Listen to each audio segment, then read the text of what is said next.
Miqtë e mi, përshëndetje. Sot në këtë podcast unë kam një djalë të ri në moshë, në profesione, me shumë interes për jetën që ai bën, i çuditshëm në ato që do të dëgjoni, i çuditshëm në ato që bën. Megjithatë, unë po e përmbledh, po i vë një titull sepse ka shumë, do të shikoni vetë që është shumë i përhapur, unë do e vë ekonomist. Dhe ky është Sokol Nasi. Mirëse. Përshëndetje. E di pse të kam ftuar sot? E di. Për birën besoj po. Ç'lidhje ke ti me këtë birën këtu? Ti ke studiuar ekonomik dhe ke filluar të prodhosh bira. Atëherë përshëndetje. Unë kam studiuar ekonomik, jam marrë me disa gjëra në jetën time, siç mund të themi edhe punë si auditues i brendshëm, edhe të punishtja prindërve të mermeri. Po gjithmonë kam pas një dashuri, le të themi, për ushqimin, për gatimin. Kështu të shikoj mirë je. Po, prandaj ça kohë do psova, po sa që ambushja mendje njerëzve dhe ushqim. Pa të lutur njëri. Po. Dhe nga kjo dashuria për ushqimin, edhe bira, siç do flasim dhe më mbrapa, është një lloj ushqimi, një lloj gatimi është. Gjatë periudhës së pandemisë më lindi si ide nëpërmjet, jo drejt për drejt meje, po një shok që më pa duke gatuar, më tha ti pas ke nerva, se gatimi në një farë mënyrë do dhe çik nerva, nuk është se ndjekësh recetat, ke nerva që ta bësh këtë gjë, pse jo mos të provosh birën? Po ç'ne ai kishte parë si bëhet bira? Flasim për birë artizanale, të sqarojmë këtu. Nuk është birë me kapacitet të madh. Ai kishte jetuar një pjesë kohë në Amerikë dhe kishte kjo që mund ta flasim edhe më mbrapa këtë gjë, në Amerikë kjo që po përpiqemi të bëjmë ne në Shqipëri, është diçka që ka filluar që në vitet 70, ka ardhur si pasojë e frustrimit që kanë pas amerikanët kundrejt birave industriale. Duke kuptuar, domethënë që Amerika ka patur edhe një mangësi birash importi, sepse ne nuk e kemi ndjerë dot ndoshta shumë si mungesë pjesën e birave të mira, sepse deri diku kemi pas akses në bira belge, bira gjermane, bira italiane dhe në një farë mënyrë Tasim për këtë 30 vjeçar, Për këtë 30 vjeçar kemi qenë, le të themi, po më përpara s'flisnim dot, edhe po të kishim në një ankesë. Dy kishim me bira Korça, Tirana, këto ishin shkretat. Po më mbrapa kemi pat akses deri diku te tregu evropian, edhe kemi qenë të kënaqur me produktin, nuk është se kemi pas ndonjëherë këtë lloj frustrimi përveç problemeve të tjera, ndoshta ekonomike që ka pas shqiptari. Kurse amerikanët në vitet 70 e kuptuan një moment që birat që po pinin ishin skandal, kishin mundësi pastaj edhe besoj kanë më shumë mundësi se ne për të zhvilluar hobi, kanë çiko të lirë edhe filluan duke e bërë vetë në shtëpi në 60-70. Dhe duke e bërë në shtëpi, pastaj filluan duke bërë kampionate midis shokësh, lidheshin me njëri tjetrin, kush e ka bërë më të mirë, fillonin ndanin ide, ndanin receta. Dua të them edhe këtë gjë që bira, bota e prodhuesve të birës, për mua një gjë që më ka tërhequr shumë ka qenë ishin njerëz jashtëzakonisht shumë të mirë, domethënë nuk kam qenë e quaj prapë akoma veten time amator, por që kam qenë shumë fillestar në fillime dhe më lidhte muhabeti flisja me prodhues të mëdhenj ose me njerëz realisht që kishin bërë një farë emri në prodhimin e birës dhe kanë qenë super shumë të dashur dhe dashamirës për të më ndihmuar, për të më dhënë një dorë, duke më dhënë ide, receta, çdo lloj pyetje që mund t'i bëja unë më jepnin sqarime shumë serioze. Kjo birë që kemi këtu sot në tavolinë, shoh që janë disa lloje. Është një vagabondi. Hajde vagabond, hajde. Midas edhe Shiringa. Shiringa. Atëherë të bëj një prezantim komplet të kompanisë. Pas pandemisë bëra eksperimentet e para, duke sajuar fuçi bire, i preva, i saldova, vëra rubinetash. Ku i gjete këto? Në YouTube? Jam komplet autodidakt, do të them. Në YouTube të gjitha, Wikipedia dhe duke kaluar në Wikipedia nga një faqe te tjetra duke parë domethënë gjëra të ndryshme, si fillime kanë patë jashtëzakonisht shumë të vështirë sepse nuk dija as emërtimet, as si quhej malte, kërkoja për Elb, dhe thoshte Elb, nuk më dilnin rezultate, le të them, pastaj kërkoja malt, pastaj s'dija ku të gjeja lëndën e parë, se nuk janë ca gjëra që duhet i kërkosh pak. Ajo që ka qenë humulus lupulus, hops i thënë anglisht, humulus lupulus ose lupulo shkurt. Prodhojnë në Pogradec, ka qenë një vend aty. Po, dhe unë personalisht kohët e fundit po interesohem shumë që të zbuloj çfarë varieteti ka qenë ai, ndoshta pse jo të rikthejmë edhe një herë. Kush pi birën time Shiringa në përgjithësi brezi vjetër më thot më kujtove birën e vjetër. Edhe kjo më ka me etiketë vërtet. Lageri. Edhe ajo më ka lindur atë idenë që pse mos të gjejmë dot edhe ingredientët që bëjnë ato vite, në kohën e komunizmit. Socializm. S'kemi qenë asnjë në komunizëm. Okej, socializmit, si çfarë bire bëj në atë periudhë edhe deri tani s'kam gjetur ndonjë rezultat, po që besoj se do dalë diçka. Po ky vagabondi lagjes. Në 2022 që filluam të mblidheshim grupi ortakëve, jemi 5 ortak aktualisht, duke u mbledh me njëri tjetrin për të zhvilluar ide, çfarë do bëjmë, si do e bëjmë, secili duke hedhur ide brainstorming, duke më thënë, po mendonim dhe për emrin. Ram dakord deri diku te Pani, që ka qenë Pan, që e quhet dhe emri punënishtës Pan's Microbrewery, punënishtja e Panit, le të themi. Pani nuk e di sa e njoh si edhe ti mirë, pse është shumë mirë. Nëse ka lidhje me Panin e mitologjisë greke? Po, ai është. Atë e di. Neve na pëlqeu shumë si simbolik Pani, sepse ishte dhe perëndi e natyrës, dhe perëndi e shpirti lir i kafshëve të egra, dhe duke marrë që bira është një produkt natyral që vjen lidhur shumë me natyrën, nga ana tjetër ishte një personazh shumë i hareshëm, shumë i lirshëm. Kishte qef festa, ishte shumë festiv. S'ka pirë bira atëherë? Ka pirë bira? Bira duhet të themi, nuk e di tani sa shkencore është, por sa kam lexuar unë, është pija e parë alkolike, besoj është para verës që është prodhuar. Është që në Egjiptin e lashtë di unë, që është prodhuar. Që do Sumerët. Ndoshta që nga Sumerët. Gojdhëna ose kështu thonë do kishin harruar një qyp me elb jashtë, ai u lag edhe fermentoi edhe diçka e tillë, po që është që të Sumerët thonë. Po, atëherë do kenë pirë dhe grekët birë. Patjetër, edhe ne kemi pirë. Dhe quhej Sabaja, bira që bën në lirë. Si quhej në Shqipëri? Sabaja. Sabaja, bira që bën në lirët. Na ka pëlqeu edhe ne shumë si emër për t'i vënë emrin Sabaja, po është një birari në Kosovë që po e bën këtë gjë. Birari Sabaja. Sabaja quhej, bëj patjetër edhe në Shqipëri. Deri në mesjet, bira ka qenë një produkt që bëhej nga zonjat e shtëpisë, ishte si tip gatimi, le të themi. Pastaj filloi më mori pjesën do shumë njete për ta bërë, do kërkon shumë. Unë jam shumë për momentin jam duke menduar ndoshta të bëj një seri videosh në YouTube që të filloj t'i fus krimbin që më hëngri mua, t'ia fus dhe shqiptarëve të tjerë. Dua ta nis nga kuzhina ime. Krimba mos na fut, por na fut ide. Dua ta nis nga kuzhina ime, se kam dhe pajisje tani që mund ta bëj, po që dua ta nis me tenxhere nga shtëpia me një sit për ta kulluar, që realisht njerëzit ta kuptojnë sa e thjeshtë është për t'u bërë. Bira që bëj një përshkrim të shkurtër të procesit, se po kaloj nga një temë të tjetër se do të dilë edhe te emrat. Po. Bira ka 4 ingredientë kryesorë, që është uji, malti, që kryesisht malti i elbit, elbi maltifikohet, është humulus lupulus që më pyete, hopsat, dhe majaja. Majaja që bën fermentimin. Majaja kjo bukush që përdorim ne apo është majaja tjetër? Janë maja specifike. Do thënë çdo lloj ingredienti sado për ne duket i parëndësishëm, nuk arrim ta dallojmë ndoshta në shije, por ka realisht shumë rol në pjesën e shijes së birës.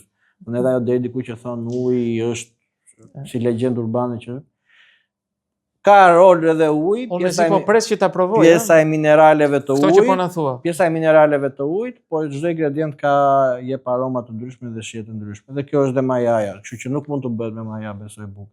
Fermentim do bëj, birë do dali, po nuk besoj se do jetë të keqe gjatë fermentimit, bie shtëpia ka, po duhet ambienti i çaj. Jo, nuk ka ndonjë gjë.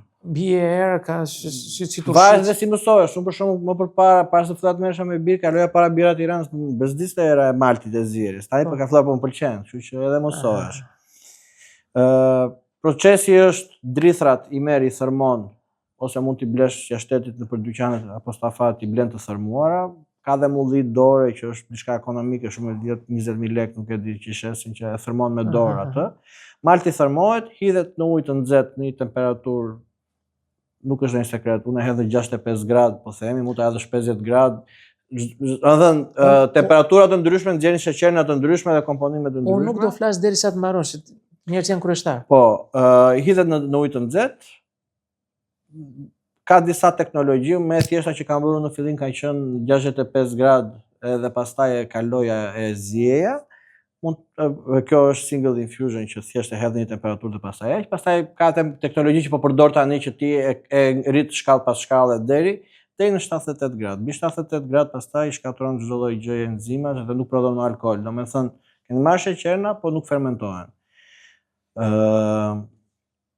Aromat si vjen? Kjo është pjesa e vjeljes së sheqernave. Pastaj e merr e kullon, mund ta bësh me një sit, po themi në shtëpi, nga tenxheria merr sit, i heq maltin, edhe e shplan me një çik ujë derisa të kapësh volumin duke bërë recetën. E zihen, në zierje i hedh lupulot, Humulus lupulus hopsat. Hopsat në Shqipëri shumica e teknologëve që kam njohur mi kanë ndarë vetëm aromë ose hidhërim, po është gjynaf sepse hopsat, pavarësisht se këto janë familjet kryesore, po janë mbi 140 lloje, nuk e di, janë pafund edhe secili nga ata pavarësisht se mund të jetë aromë, po njëri ka aroma lulesh, tjetri ka aroma citroje, aroma tropikale, domethënë secili nga ata ka aroma të ndryshme. Vagabondin për shembull, që shumë më thonë çfarë fruti ke hedhur brenda, pse më vjen kështu aromë, kujtojnë se kam hedhur një gjë tjetër. Thjesht ka një varietet lupulo amerikan që ka ato aroma fruta egzotike. Okej. Më the gjithë këto, dakord, bukurit i bën ato. Në qoftë se unë duhet të prodhoj vetë në shtëpi birë artizanale. I kam të gjitha, ju i thoni ingredient, të gjithë përbërësit për ta bërë atë, përveç ujit? Në Shqipëri nuk gjendet asgjë. Kjo është një problem. Ne pavarësisht se themi bëjmë birë artizanale shqiptare, keq është ta themi ndoshta, po ne nuk prodhojmë as edhe një ingredient nga këta që po themi. Për të importuar, ne nuk kemi akoma një ligj, ne si shoqat duam të lobojmë në thonjza, kemi ngritë shoqat, që jemi Bira Pan, Bira Puka, Dyst, Altenberg, është një birari në Kukës, një në Korç, një në Lushnjë, një në Shkodër, domethënë jemi mbledh deri diku gjithë punishtet e vogla të birës. Duam të lobojmë në thonjza. Ne s'dim ku të lobojmë? Nuk dim ku të lobojmë. Ideja është që birat artizanale siç kanë nisë në Amerikë dhe si po zhvillohen sot në botë, që siç po thon sot është periudha më e mirë për të pirë birë, sepse gjithë ingredientët janë zhvilluar jashtëzakonisht shumë nga 30 vite deri sot, sepse bira artizanale i ka zhvilluar, duke qenë kërkesa jon e kolegëve të mia shtetit për të prodhuar bira të veçanta, kanë dalë lupulo të veçanta, malte të veçanta dhe ingrediente të reja. Dhe puna jon bazohet, nëse ne duam të zhvillohemi si jashtë shtetit, të krijimi sa më shumë recetave të reja. Domethënë një birë artizanale jashtë shtetit mund të ketë pa frikë 15 deri 25, 40, 50 lloje birash të ndryshme, receta që i prodhon. Ishte një birari në Pator në Greqi që pash para një muaji, ajo me sa më thanë çunat atje, grekët e tjerë, jo ata që e prodhonin, më thanë ajo nuk prodhon asnjëherë po të njëjtin lloj recete. Domethënë gjithmonë bën receta, bën eksperimente të reja.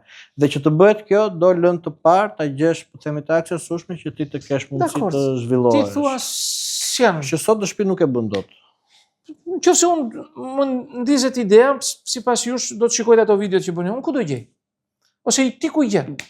Ka në Greqi disa dyqane të vogla që shesin lëndë të parë për prodhuesit e shtëpisë. Është dhe një në Itali. Unë kam, nga që di greqisht, kam pas kontakte, por duket çik si më e thjesht pjesa e autobusave se ndonjë shok ose iki vetë në Janin i marr. Me të keqe, themi ndryshe? Me të keqe, dhe vetë i marr i gjejmë në një mundësi për të bërë në një eksperiment, le të themi, ose kushdo. Është shumë i vogël, po ka deri diku mund të themi një komunitet që po prodhojnë bira në sasi të vogla shtëpi për veten e vet. Ju keni një vendin tuaj që shisin këtë birë. Po. The Tap Room. The Tap Room by Punch. Çdo me thënë The Tap Room se e pash atje, ke shkruar aty në bluzë. Po. Çfarë është kjo? Tap Room është një koncept që lidhet ngushtë deri diku me pjesën e punishteve të birës, domethënë në përgjithësi në botë kush ka punishte bire artizanale ka dhe një lokal të vetin Tap Room. Tap Room fjalë për fjalë përkthehet dhoma e rubinetave, sepse presupozohet që ka shumë rubineta bire dhe është një mundësi shumë e mirë për të pirë birën sa më të freskët. Dhe gjitha ato eksperimentet që unë bëj ose kolegët e mi nga birarit tjera artizanale bëjnë, ti vinë atje dhe të shesin edhe të krijojmë atë diversifikim. Nëse po themi, po vemi në 99.9% të lokaleve të Shqipërisë, deri diku gjen po të njëjtën gamë birash. Kurse te lokali im, ato gjitha birat, ajo mungojnë të gjitha ato 99.9% dhe i kam hapur dyert vetëm më shumë 0.1%. 0.01% që janë të gjitha birat artizanale shqiptare. Ju vetëm këto keni këto 3 lloj atje? Atje kam në një lloj të 4 që kam bërë vetëm me kriko për lokalin tim, që është milkshake IPA, ajo ka laktozë. Laktoza është sheqeri i qumshit edhe nuk fermentohet, edhe sheqerna që nuk fermentohet e lën birën çik më të ëmbël, por më kremoze, më të mëndafshët në gojë, mund Se na të ke ngritur themi. mendjen tani me këto kremozet. Ka lule shtrydhe, meqense quhej milkshake, mendova të hidhja edhe lule shtrydhe që ta bëja tipike amerikane pastaj, edhe pak vanilje. Kam birën puka, 2 lloje të saj, birën vishit të pukës dhe birën e zezë. Kam me raste pastaj marr birën e gjyshit, birën dys. Kam 15 spina, 2 nga ato i kam dedikuara për një pije tjetër që bëhet prapë në Shqipëri dhe shumë interesante, quhet kombucha. Nuk i dihet origjina, po është çaj zi, le të themi, i fermentuar, është shumë i mirë për pjesën e tretjes, ka pije freskuese, po me veti të mira, jo vetëm si Coca-Cola, le të themi, ose më falni për marketingun, për reklamat që po i bëj të gjitha, po që s'është marketing, ne marrim kuriozitet, çfarë marketing, ne s'po themi kusht lokali.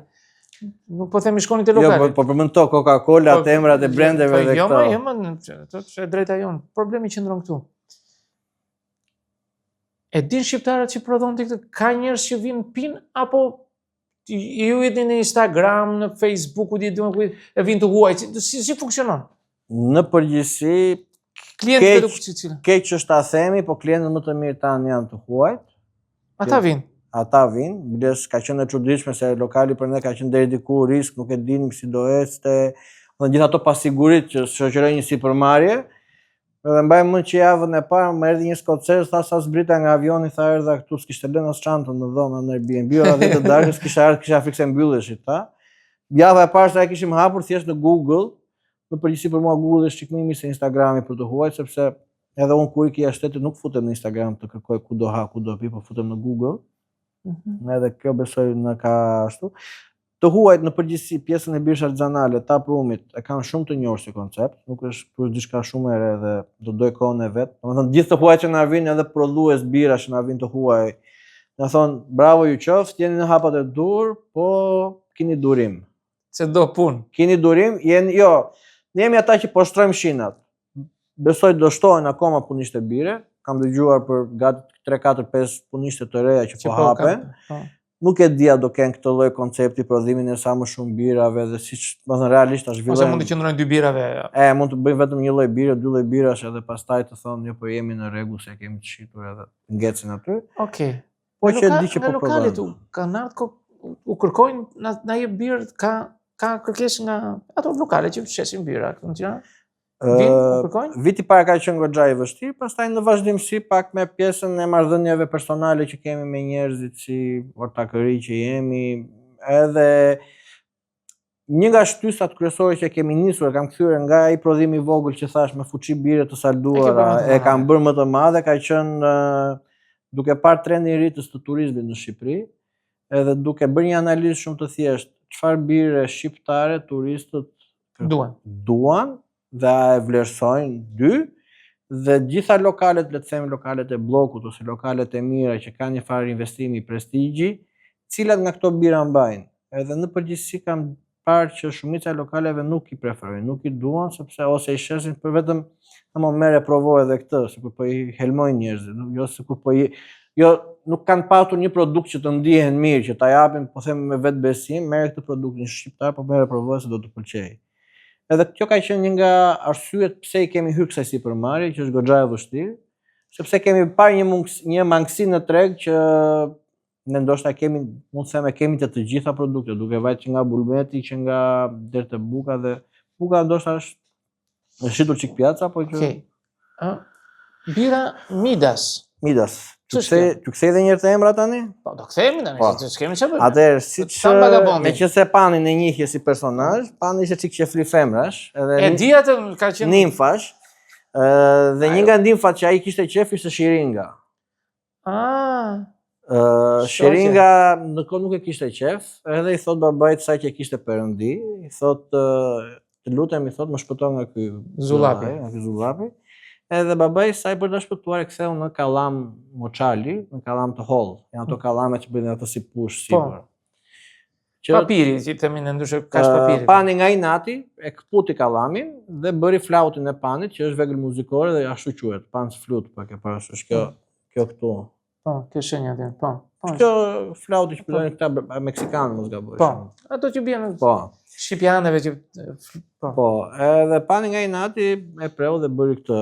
Nga Kallami Hall pastaj ka marrë emrin dhe shiringa medicinale, le të themi, që ishte domethënë ajo forma e shiringës. Pani tani si natyri si çik vagabond. E ti me thamat e problem ka që qenë u lagje. inspiruan për emrin e dytë, që është vagabondi. Domethënë vagabondi është pani, le të themi. Kurse Midasi si lloj bire quhet Belgian Wheat ose Blanchet, dhe në përgjithësi edhe punishtet e mëdha belge që po e prodhojnë, edhe trapistët edhe këto i quajnë si Chimay, për shembull ka Goldi Chimay, është Belgian Wheat, nga që ka ngjyrën deri diku të artë. Edhe Midasi, besoj edhe me mbretin Midas, je i njohur pastaj, kishte një atë mallkimin ose dhuntin, asnjëri se ndan dot, që çdo gjë që prekte e kthente në flori. Të kthej pak të sumerët tani. Më kthe. Emri ka dashur të vijë Midas Touch. Edhe kur po bënim dizajnin dhe të gjitha, dhe prandaj e kemi nisur ta bëjmë me gishtë, ishte prekja e Midasit, që ashtu është prekja e Midasit që kthente çdo gjë në flori. Na thanë që një punishte bire në Amerikë, të kuptonin dhe çmendurin amerikanëve ose çmendurin e prodhuesve të birave artizanale, kishin vajt në vendet ku ka qenë sumerët, Goblik Tepe, nuk e di diçka e tillë, dhe në ca qypa nuk e di të vjetra kishin gjetë maja të vjetra, dhe kanë riprodhuar një birë me ato maja që kanë gjetur në përvaret të sumerëve. Arritën ta bënin. Dhe kanë gjetur një birë që quhet Midas Touch, nga që kanë marrë, domethënë si thua maja, bakterinë e fermentimit e kanë marrë nga ato qypa që e bënin sumerët, le të themi. Edhe kemi përfunduar te Midasi. Kjo është emërtimi. Ju e servirni vetëm në shishe apo dhe në gota, keni gota të veçanta, është kjo pjesë e marketingut apo ju thjesht i jepni në shishe? Në lokale ne zakonisht jemi ose me kriko ose me shishe. Shumë punishte bire artizanale sot në botë kanë ecur te Kanaçja, po ne duke qenë se deri diku çmimi është më i lartë se birave industriale dhe duke është më i lartë. Më i lartë. Besoj që nuk ka dot me industrinë për çështjen e kostove. Industria përfiton nga ekonomia e shkallës shumë më shumë se sa ne. Dhe nuk është, unë besoj dhe një nga gabimet që kanë bërë, dhe një kuriozitet tjetër, ndoshta shumë e din, ndoshta disa se din, në Shqipëri nga vitet 90 deri në vitet 2000 janë hapur në djenin time 68-69 punishte bire artizanale. Ka qenë një val punishës që erdhën nga Hungaria dhe Çekoslovakia në ato vite. Dhe shumica atyre janë mbyllur pas futjes në punë të prodhuesve të mëdhenj, që është Bira Tirana, Bira Korça dhe Elbari. Gjigantëve, sepse për mua synuan ti konkuronin me çmim.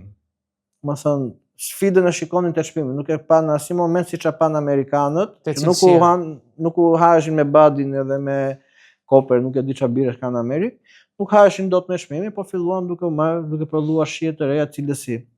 Dhe një gjë tjetër që vlen të theksohet edhe për publikun, po edhe për ju, është që shumë tani kujtojnë se ne po bëjmë po çmendemi dhe po bëjmë shumë lëshmëri birash ose po nxjerrim bira të reja, por ne thjesht po bëjmë, por rikthejmë edhe një herë vëmendjen te bira tradicionale që bëheshin deri para industrializimit të birës. Industrializimi i birës e çoi gjithë botën e birës, nëse ka mbi 100 lloje birash, jo brende, po 100 lloje.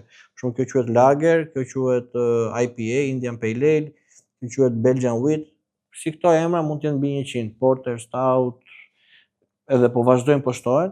Nëse kanë qenë mbi 100 lloje birash të ndryshme, gjithë bota përfundoi nga vitet 900, po themi, deri në vitet 2000 që filloi të marrë bumi bira artizanale, përfundoi vetëm te lageri, vetëm një lloj bire njëjtë. Okej. Në qoftë se unë dua të krijoj ose të prodhoj birë në mënyrë artizanale siç më thatë ju. Sa kohë më merr nga dita që unë e filloj deri në ditën përfundimtare që unë do ta marr? Sa ditë më duhen? Rreth një muaj. Një muaj, të presur një muaj, do kërcas sherrin në shtëpi. Po, ka haroje, bë dhe haroje. Ka një kështu kur ka ditë që fermentohet, nuk ka. Atëherë, momentin që e zien, ta kthe edhe një herë muhabetin e fillimit, momentin e zien hedhe lupulon, bira duhet ftohur sa më shpejt, mushti që ka marrë s'është birë. Mushti duhet ftohur sa më shpejt që mos tithi baktere nga jashtë. Në këtë pjesë bëhet dhe shumë delikat, do të thonë çdo lloj gjë pas ftofjes që do e preki produktin duhet të jetë steril në kushte farmaceutike, Do, po themi. sterilitet të madh. Sterilitet të madh sepse majaja që do vej mund të infektohet shumë kollaj nga bakteret e egra dhe të nxjerrë shije të tjera, jo ato shije E që nis ti për ke birë- ideuar. Nuk është se të helmon, bira nuk të helmon në asnjë moment. Duhet maksimumi do të zi barku ose do të thënë gjëra Të lehta. jo të lehta, jo të dëmshme. Do thartohet, është diçka si qumshi. Ti një qumsh të thartuar nuk e pi. Me alkolin? Me alkolin, birat artizanale në përgjithësi, pavarësisht se tani është kthyer shumë moda te birat analkolike, po bëhet shumë e modës pjesa e birave analkolike, po në përgjithësi punishtet artizanale synojnë në përqindje të larta alkooli. Dhe këto çfarë përqindjesh kanë? Sa i kanë? Shiringa dhe midasi që janë pak kjo është lager, kjo është Belgian wheat, janë normale për tipin e birës, janë 5%. Vagabondi që është IPA është nisur për 6, pastaj përfunduam te 5.5. Në përgjithësi fillon nga 5.5 e sipër, domethënë mund të jetë në minimale, le të themi, po gjithsesi janë shumë subjektive. Domethënë secili mund të bësh një recetë IPA shumë të mirë dhe me 4, le të themi. Nuk është se është diçka që e ndikon stilin në këtë pjesë. Po në përgjithësi alkooli përfitohet nga sa më shumë malt i hedh. Dhe ne duke qenë se duam bira sa më të shishme, sa më të plota, jemi një çik po themi, hajde po hedhim edhe një çik. Dhe duam, prandaj po themi që birat artizanale në përgjithësi kanë shumë alkool sepse ne hedhim më shumë ingredient. Edhe kostot janë goxha më të larta, pastaj për pjesën e që më the pse nuk. Okej. Nëse më shtren se sa industria. Nëse unë marr këtë birën tuaj, kjo është 330 ml. 330 ml. Dhe marr një 330 që të fabrikës, nuk po e di emrin. Po. Çmimi sa lart poshtë mund të variojë që është më lart kjo se ajo? Ka ndonjë ndryshim shumë të madh? madh? Te fabrikat në përgjithësi nuk i bëjnë fare këto dy të tjera. Këto të dyja. Këto nuk i bëjnë fare. Në ç'kuptim nuk i bëjnë këto? Nuk i prodhojnë. Okej, po flasim si birë, nuk ska. Në përgjithësi 99.9% besoj fabrikave punojnë vetëm me lagerin. Çka kanë bërë shumë punishte fabrika në botë, kanë filluar problem punishte të vogla si puna jon tani për të diversifikuar, për të nxjerrë një brand artizanal, sepse duke qenë se po shikojnë që duan cilësi tash, duan cilësi. Jo, e mbajnë si punishte artizanale, po blejnë një brand, prapë bastardojnë atë për mua, po që punë e tyre nuk është. Po në përgjithësi, bira speciale nuk nxjerrin, sepse kanë jashtëzakonisht shumë të vështirë që ta marketojnë, ta shesin. Dakor, po them, sa kushton kjo në krahasim? Sa lart mund të jetë? Atëherë, gati 2 fishi. 2 fishi shkon. 2 fishi. Asaj që ne marrim në për dyqane të thjeshta. Por duhet kuptuar pastaj mund që është edhe më shumë alkool, ka më shumë shije, është produkt tjetër. Për shembull, më ndodhi vetë edhe u habita, isha në Greqi që ju thash për para ajo punishja që prodhonte gjithmonë stile të ndryshme, dhe bira të ndryshme dhe bleva një kanaçe 12 euro. Ja, më erdhi një çik thash 12 euro një kanaçe bir çapo blej. Pastaj ajo kur e pash ishte 9.5% alkool. Po ta kthesh për shembull me një birë industriale shqiptare, është 3 fishi i alkoolit, po themi që në atë kanaçe. Dhe në përgjithësi ti ngopesh, nuk është një dukuri që ndodh me birat artizanale është po themi për lokalin dhe për mua është e keqe, është që nëse ti do dalësh të pish 20 bira industriale, te mua do stoposh te 10-at e 12. Po për xhepin do vesh ose aty ose më mirë. Konservant hidhni? Në asnjë mënyrë janë të gjitha të pa filtruara dhe të pa pasterizuara. Domethënë, përveç birat në përgjithësi nuk sa ron. Në njohurinë time nuk kam dëgjuar për konservant. Po kam dëgjuar që ka, po unë nuk di një kimikat po themi që të ketë konservant. Birat nuk kanë konservant? Unë nuk e di. Okay. Në përgjithësi, çfarë bëjnë shumica e prodhuesve dhe të mëdhenj dhe të vegjël për të rritur jetëgjatësinë birës, e filtrojnë në maksimum, i heqin po themi gjithë elementet grimca majaje, çka ka, sheqer, në kjo rrit jetëgjatësinë. E filtrojnë në maksimum dhe pastaj e pasterizojnë. Pasterizimi thjesht ngordh edhe ato baktere që kanë ngel nga filtri, ngordh domethënë, edhe pastaj po ne nuk kemi dashur ta bëjmë kurrë sepse pavarësisht se mua më kufizon, kam kërkesa për eksport dhe nuk çoj për eksport, sepse nuk jam i sigurt për jetëgjatësinë sepse po e mbajtë në diell do prishë shumë shpejt. Por bira nuk është e kundërt nga vera në të themi në pjesën e konsumimit. Nëse një verë thua do ta lë të vjetërohet, bira duhet pish sa më e freskët. Në 99% të raste se përmendë shumë të përqindjen e madhe, pesi absolut, po në shumicën e rasteve përveç në një bire që mund të vjetërohet, që mund të jetë me 12% alkool të vjetërohet në fuqilisi ose përveç sa birave. Ju s'keni në fuqi, nuk keni arritur të bëni këto apo s'keni tentuar? Do tentojmë shumë shpejt. Për këtë, domethënë tani kam po përgatis një recetë 12%, do ta bëj sasi të vogël jo për fuçilisi, po që do ta bëj një provë. Do vi aty. Nuk është ndonjë gjë e vështirë për të bërë, domethënë çdo gjë e bëhet, po problemi është tregu që nuk është shumë suportues, po themi, është fillimi. Nëse ne po përjetojmë çka ka përjetuar Amerika në vitet 70, ne kemi në 2025. Edhe Europa ka filluar shumë vonë, edhe Europa ka filluar pas 2015-s. Nuk është diçka, është trend i ri, nuk është. Dhe gjithë kjo erdhi nga pandemia. Për mua po. Jo çdo gjë e keqe vjen për keq. Për keq, ka dhe gjërat e mira. Ndonjëherë shaj dhe unë them prapë ç'desha, isha mirë si ç'isha, po që jeni martuar. Po. Fëmijë keni? 2 fëmijë. 2 fëmijë. Kjo është fëmija e tretë i them zakonisht. Sepse më ha më shumë kohë ndoshta ndonjëherë se familja dhe më me zonjë si keni këto raportet, se ti zakonisht humbet kohë me këto, nuk janë kaq të thjeshta gjëra. Kam një zotëri të punishtja që e mora, e trashëgova nga punishtja që bleva, se unë bleva, do të them, kam blerë një nga këto punishtet që u mbyllën atëherë, edhe bashkë me punishten mora, si të thuash, edhe atë asetin, personin që kishte 20 vjet që bënte birë. Pavarësisht përplasjeve që kemi pas me njëri, jo përplasje, po debateve që kemi pas me njëri tjetrin, sepse disa nga recetat që unë i thosha, ai nuk i konceptonte dot, sepse ishte mësuar me atë shablonin. Ishte mësuar me shablonin, dhe kur i thosha që kjo duhet fermentohet në 20 gradë, më thoshte jo se po e bën me hile. Jo, nuk po e bëjmë, është majaja që do 20 gradë, ashtu është. Jo, më thoshte s'bëhet. Andaj kam pas shumë probleme, ose në fillim i thosha nuk do filtroj, nuk do pasteurizoj. Se ke gjatë, më thoshin mua, do ndrosh mendje shumë shpejt. Bëj një herë, kur e pam pastaj që po mbijetonte, që po ecte, habiteshin. Dhe i më ka thënë një shprehje, ta kthej te marrëdhënia me zonjën, më ka thënë bira sa mua është ose për beqarët, ose për moshën time, tha ai, që i kam mbyll, i kam çuar në shkollë, i kam dhënë në jetë kalamajt, edhe s'kam çfarë, s'dua të zgjem me gruan në shtëpi, po dal po punoj. Do impenjim të madh? Do shumë kohë. Domethënë nëse do më pyes dikush sa e vështirë është, do thosha e vështirë s'është fare, po është e lodhshme, do impenjim sepse sidomos ku ke dhe pajisje të vjetra siç kam unë aktualisht, mbaj mend 3-4 prodhimet e para për ne kanë qenë maraton, kanë qenë nga 45 orë. Dështuar, keni dështuar domethënë, keni hedhur material poshtë, keni bërë skandale të suksesshme? Shumë pak. Lagerin për shembull, nëse me këtë kisha bërë shumë kisha bërë 3-4 eksperimente, me këtë s'kisha bërë asnjë eksperiment kur e kam nisur. Dhe kam hedhur 2000 litrë, kam hedhur direkt 2000 litrë, ortakët më thoshin na çfarë do e bëjmë. Këto janë të turbullta apo të kristalta? Shikoj. Kjo hyn te birat e turbullta.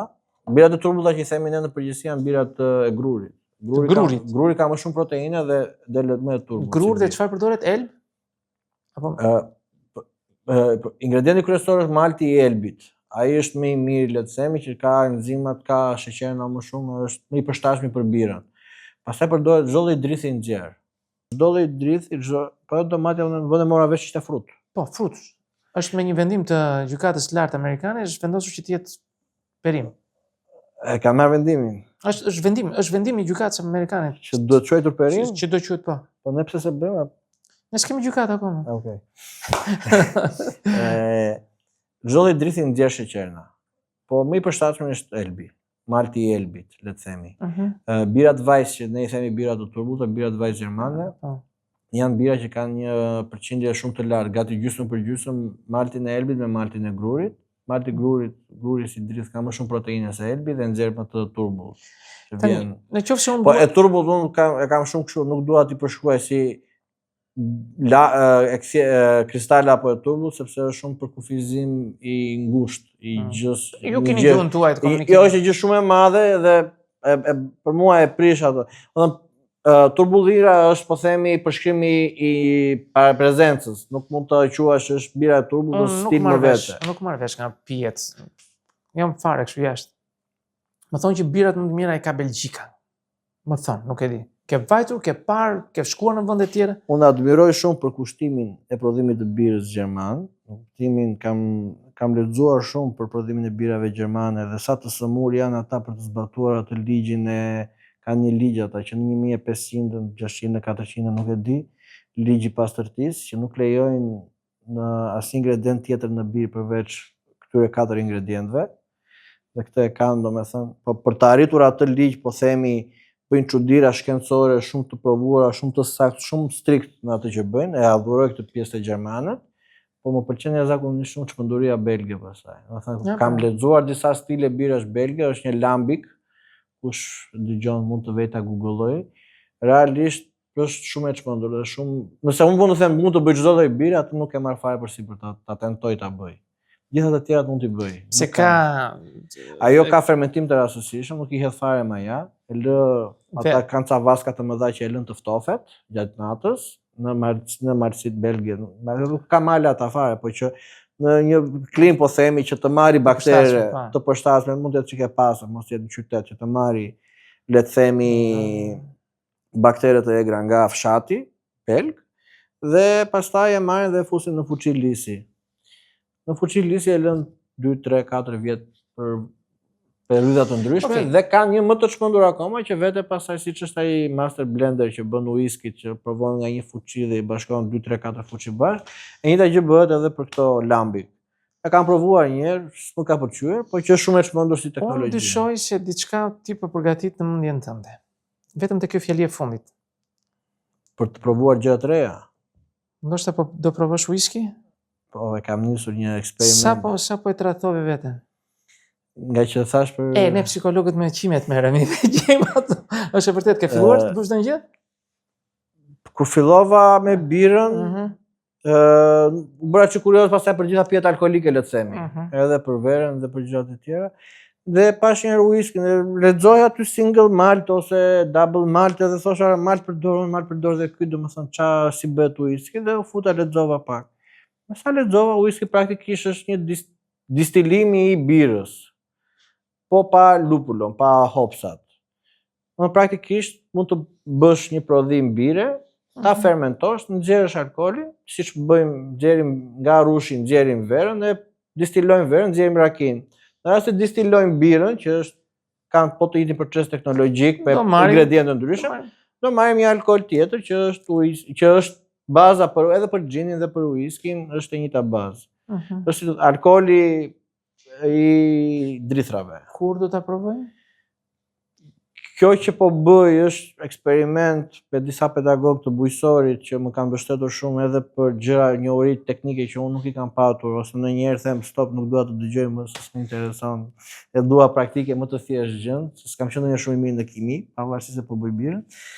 Dhe po bëj një eksperiment sa profesor të bujësorit, kemi bërë një distilat nga 60 litra, kemi nxjerr 3-4 litra whisky, e kemi lënë të maturohet. Sa po të mendojmë që të jetë e gatshme, do ja sjellim patjetër. Do ta sjellësh këtu. Të maturuar, të sqaruar. Kjo është hapi i parë për mua, pastaj mendoj që në vjesht, sepse është problemi që gjitha këto pastaj duhet të kalojnë edhe në shtet, edhe të sepse do sasi shumë të madhe lënde të parë që nuk mund thjesht të marr një birë dhe ta distiloj. E di pse të kam sjellë sot këtu? Jo. Nuk e di. Nuk ishte fare kjo. Gjithë kjo bisedë u bë në kuadër të asaj gjëje që për mua është shumë e rëndësishme. Sepse ti je nga ata njerëz që nuk e iku nga Shqipëria. Je nga ata njerëz që punon dhe kërkon të bësh gjëra të reja këtu. Janë të rrallë, jo se janë të pamundur, shqiptar që kërkojnë të gjejnë veten e tyre këtu dhe të bëjnë gjëra të bukura, duke gjetur kanale, duke gjetur hapësira, duke u përpjekur, dhe jo gjithmonë merr trasën kuris, i ka jashtë, punoj atje të bëj këtu. Ti ke mbaruar një shkollë. Pothuajse nuk po merresh më apo merresh me zanat e ekonomikut. Vazhdon, je më i lidhur? Po ekonomist besoj, unë si deg mua më ka pëlqyer shumë se më ka shumë natyrshëm. Besoj jemi të gjithë nga pak ekonomist. Po. Edhe për çdo gjë që bëjmë në jetë, në punë, edhe te bira apo edhe te punët e tjera, deri diku punojmë çik pjesën ekonomike, kështu që çdo njeri dhe studimet e tjera nuk është se ka te pjesa po themi si profesion jam shkëputur komplet. Je shkëputur. Po nuk është se kam ndonjë merak shumë të madh. Sepse po kam një sëmundje besoj që për veten time që them që çdo gjë që më pëlqen dhe i futem e bëj me shumë qejf. Nuk është se kudo që kam vajtur e kam gjetë veten, jam ndjehem mirë dhe e kam parë si stimul dhe si sfidë atë gjë. Pjesa e ikjes nuk dua të bëj si këto reklamat, po themi. Si puna jote dhe unë kam qenë nga ata që kemi provuar emigrimin, edhe kur jam kthyer kam thënë që s'dua të ikim më. Domethënë, po themi ajo lirshmëria, apo ajo fryma që na jep Shqipëria nuk më ka pëlqyer. Sado mirë të jesh, sado integruar mirë të jesh në shoqëri, nuk e ndjen dot atë lloj ndjesie siç e ke këtu. Në fillim më thatë që keni një biznes familjar me mermer, siç më thatë diçka e tillë. Shkon ndonjëherë atje, po s'pet fjalë. Kam nisur nga shtatori të shkoj të rikthehem.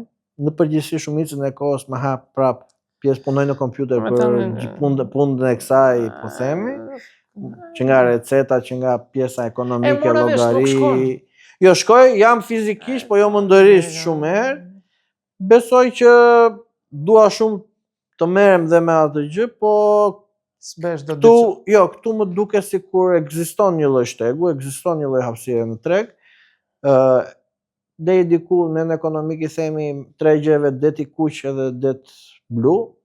Më duket është det blu, pavarësisht se ka konkurrencë shumë të madhe nga birat e importit, po që për produktet shqiptare jemi jashtëzakonisht në fillimet tona dhe jemi shumë pak, domethënë një kuriozitet të themi, market share i prodhimeve artizanale shqiptare është 0.8% e konsumit të birës në Shqipëri, është inekzistent, dhe shumica e birave që shiten janë importi ose prodhuesit e mëdhenj. Në Amerikë kjo shifër është 14, 15, 16%, se ka ndryshuar besoj.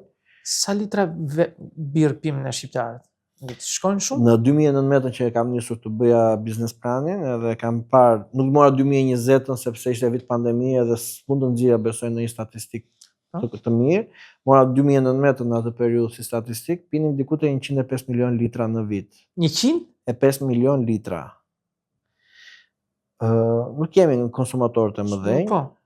Po, shumë pim raki, verë. Po, 105 milion litra, mua më duke shumë në atë periudhë. Unë prodhoj maksimumi mund të jetë 200.000 litra, kështu që dua unë 0.2% mund të arri të market share-it. Nga këto ndahen gjysmë për gjysmë gati, ose janë më thënë 50-50 prodhim shqiptar, prodhim importi. Në 2024 që bëra po të njëjtën studim, le të themi, analizë që mora të dhënat dhe i pash, ka një rënje me 15 milion litra. Do të thënë jemi diku te 90 milion litra, 95 mos gaboj. Okej. Dhe unë ku ju gjej juve nëse duhet të pi një birë nga këto se na ngritja mendjen? Ne kryesisht, duke qenë se janë produkte pak më të shtrenjta se sa birat komerciale, jemi fokusuar më shumë te pjesa e qendrës së Tiranës, ka dhe më shumë rrahje nga turistët, po edhe ka ndoshta një nivel ekonomik më të lartë edhe nga pjesa e shqiptare. Nuk është më shumë te niveli ekonomik si e shikoj unë, po është më shumë te niveli edukimit që kanë njerëzit. Nëse unë klikoj dhe tap room, ju gjej menjëherë? Tap room është vetëm lokali. Pans mikrobrueri është punishtja. Edhe tap roomi është the tap room by Pans. Ju gjejmë aty. Tap roomin po patjetër. Kurse panin pastaj birën pan e keni për lokale besoj të mira të Shqipërisë në përgjithësi, se shpërndajmë edhe në jug. Ne do vim aty pa letë, breti mandej aktia vim aty të mbaron punë. Aty një nga përpjekjet që kam bërë është deri diku atë blok që gjeja unë kur prezantoja produktin tim te lokalet nga Saranda deri në Shkodër dhe thoshin jo pse të marrëm këtë sa un kam këtë birën e importit është shumë e mirë ose gjithë atë pjesë që mua më shoqëronte doja t'i hapja thuaç ta bëja një vend vetëm për birat shqiptare artizanale që të zhvillohemi. Aty kemi një koncept shumë të bukur që duam ta zhvillojmë shumë shpejt besoj që ajo është aty do të bëj kemi një bodrum dhe duam të bëjmë një mini punishte le të themi që do shërbejmë më shumë për workshope për të treguar shqiptarëve. Të ta shikojnë si bëhet, jo të futen vetë, të prodhojnë vetë. Ndoshta me lehtësimin po të themi të ligjit që mund të kemi lënë të parë të mjaftueshme, që secili nga ata të mund të futet të bëjë ndoshta birën e vet për shtëpi, pa dashur të bëj investim, le të themi, në pajisje në gjëra, mund të vi ta marrë që thua me qira dhe të bëj eksperimentet e veta. Ja, këto na thuaj ti nda ngrish mendjen. Duhet patjetër që të ecë biznesi jonë në një farë mënyrë, duhet të ndërtohet komuniteti i atyre që duan birën, po duan birën e mirë ose duan birën e shijshme ose që jo thjesht një birë sa për të dhëur ose dhe që të ndërtohet ky komunitet, besoj që të gjithë duhet ta prekin njëherë ta provojnë vetë dhe pastaj fillojnë të vlerësojnë dhe mua më shumë edhe gjithë ato që sapo thash. Kolit, falenderoj shumë. Falenderoj. Ishte kënaqësi që na solli gjithë këto. Unë nuk e dija dhe rastësisht mësova që ju bëni birë artizanale, por i nxitur dhe nga kjo që një njeri këtu kërkon të bëj diçka për vendin të ngrer, jo vetëm biznesin e tij, por dhe emrin ton. Unë besoj që jemi vlerësuar. Domethënë të gjithë ne si shoqat, edhe përpjekja që po bëjmë ne, jemi vlerësuar sepse realisht nuk kemi shumë produkte, se na vin të huaj edhe nuk kemi shumë produkte që të themi që shife se po bëjmë. Nuk po themi që kemi arritur majat, domethënë mund të jenë bira modeste, po bëjmë një përpjekje dhe realisht të huaj na kanë vlerësuar shumë. Edhe ne të vlerësojmë. Ishte kënaqësi që të kisha sot këtu në këtë podcast. Miq, besoj se edhe ju u kënaqet, shuat kërshërinë tuaj me këto dhe do ta provoni, jam i sigurt të. Edhe nëse nuk e provoni, shkoj në emrin tuaj. Ju jap fjalën që do shkoj. Edhe një herë faleminderit. Miru takofshim në podcaste të tjera.